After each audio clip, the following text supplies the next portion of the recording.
मंडळी नमस्कार.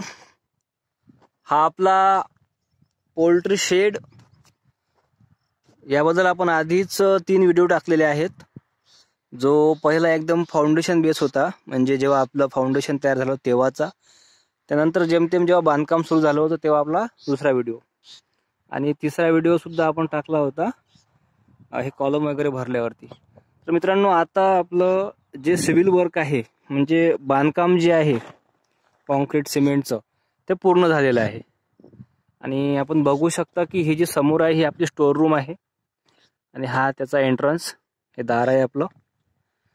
तर आतमध्ये जाऊया आपण.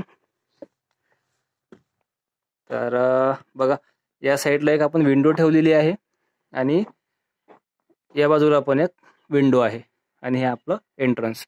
तर मित्रांनो, ही स्टोर रूम जी आहे ती आहे आपली 12x20 ची, अशी 12 फूट जी आहे ती रुंद आहे आणि 20 फूट लांब आहे. तर ही स्टोर रूम आपल्याला जे याचं खाद्य असेल पोल्ट्रीचं, पोल्ट्री फीड, तर ते आपण इकडे ठेवणार आहोत, आणि आपल्याला पण या ठिकाणी बसता येईल. आणि या स्टोर रूम नंतर लगेच बघा, इथून आपलं जे आहे शेड ते सुरू होणार आहे. ठीक आहे. तर हे या ठिकाणी एक आपण परत एक गेट ठेवलेला आहे, आणि एक त्या कॉर्नरला तिकडे तुम्हाला दिसत असेल तर तिकडे आहे. आणि मित्रांनो, मध्ये जे आहे, मध्ये आपण फक्त जाळी या ठिकाणी बसवत असतो, आणि जाळी बसवून त्यानंतर आपण वरती जे आहे ते पूर्ण हे MS स्टील आहे त्याचा आपण शेड तयार करतो. तर मित्रांनो, हे जे आहेत कॉलम, या कॉलममध्ये आपण पोल फिट केलेले आहेत.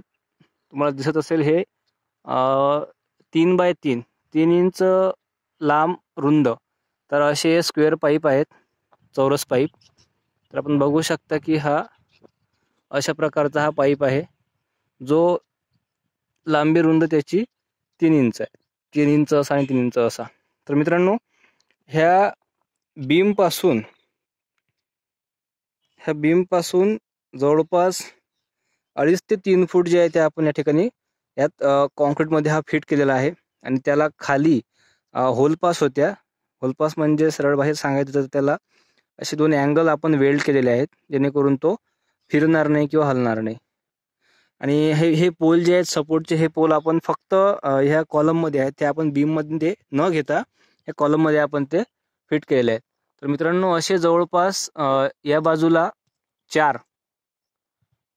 हा दुसरा, तिसरा आणि चौथा, आणि त्या बाजूला 4, तर असे या ठिकाणी सपोर्ट आहेत.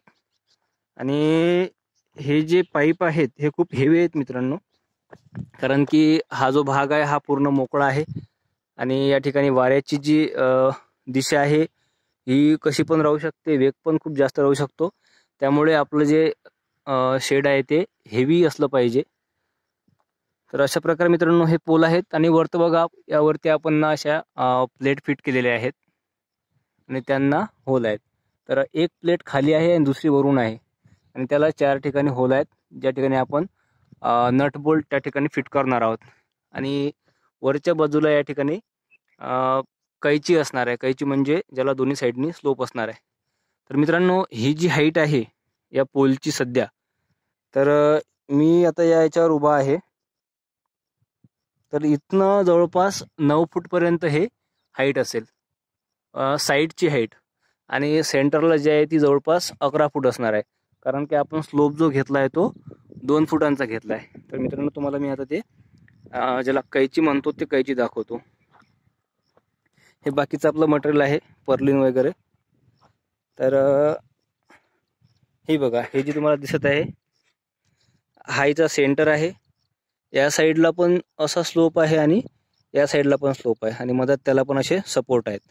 तर मित्रांनो, हे जे आहे कैची, तर ही सेंटरपासनं इकडे 12 फूट आणि इकडे 12 फूट, म्हणजे अशी 24 फुटाची आहे. आणि आपलं जे बांधकाम आहे त्याची जी रुंदी आहे ती जवळपास 20 फुटाची आहे. तर हे जे आहे टीन आपले दोन्ही साईडने 2-2 फूट आपण थोडे बाहेर काढलेले आहेत शेडच्या. ठीक आहे. तर हे अशा प्रकारे कैची आहेत मित्रांनो. आणि ह्या कैच्या ज्या आहेत ह्या त्या पोलवरती आपण फिट करणार आहोत.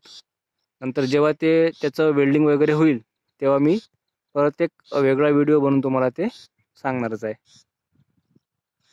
ठीक आहे. आणि ह्या ज्या आपल्या ह्यात पर्लिन आहेत. तर मित्रांनो, अशा प्रकारे आपलं एवढं बांधकाम सध्याच्या परिस्थितीमध्ये झालेलं आहे. आणि ही आपली शेवटची वॉल आहे.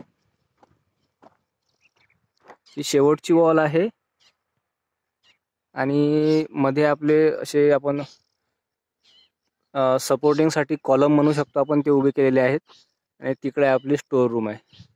तर मित्रांनो, हे जे मध्ये तुम्हाला कॉन्क्रीटचे पिल्लर दिसतात, हे आपण या बीमपासनं जवळपास 2.5 ते 3 फूट आपण हे भरलेले आहेत.